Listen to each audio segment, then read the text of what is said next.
Vâng.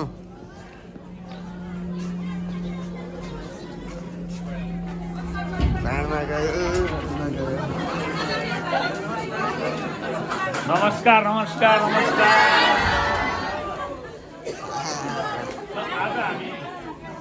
आज हामी एकीकृत पाठ्यक्रमको बारेमा पढ्छौँ है।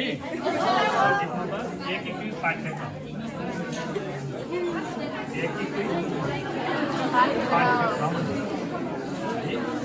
अब यता सुन्नु यता एकीकृत पाठ्यक्रम भनेको 2 वा 2 भन्दा बढी विधाका विषयवस्तुहरूलाई सिकाइ क्षेत्रको आधारमा के को आधारमा अरे क्षेत्रको आधारमा संयोजन गरेर बनाइएको पाठ्यक्रमलाई एकीकृत पाठ्यक्रम भनिन्छ।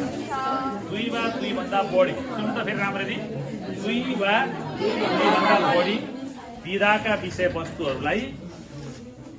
विषयवस्तुहरूलाई सिकाइ क्षेत्रको आधारमा संयोजन गरेर बनाइएको पाठ्यक्रमलाई के भनिन्छ? एकीकृत पाठ्यक्रम भनिन्छ। हाल हाम्रो कक्षा 1-3मा 2 खालको एकीकृत पाठ्यक्रम छ। एउटा अन्तर विषयक एकीकृत, अर्को बहुविषयक एकीकृत। अब यसको बारेमा धेरैजना झुक्किनुहुन्छ यसमा।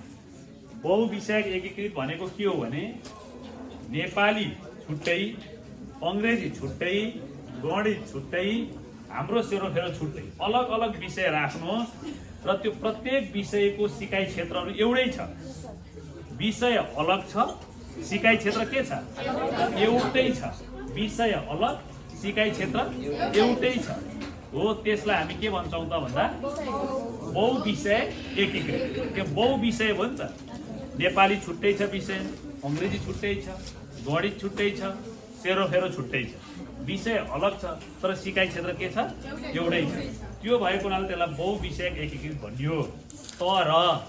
तर तपाईँ हाम्रो सेरोफेरोलाई मात्रै हेर्नुहुन्छ, हाम्रो सेरोफेरो एक ठाउँमा राखेर हेर्नुहुन्छ भने हाम्रो सेरोफेरोमा चाहिँ के छ भने त्यहाँ स्वास्थ्यको कुरा पनि छ, वातावरणको कुरा पनि छ, सामाजिकको कुरा पनि छ हैन?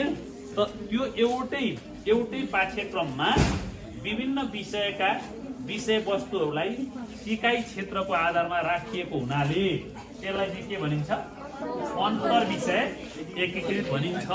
कुरा क्लियर हो? ल, धन्यवाद।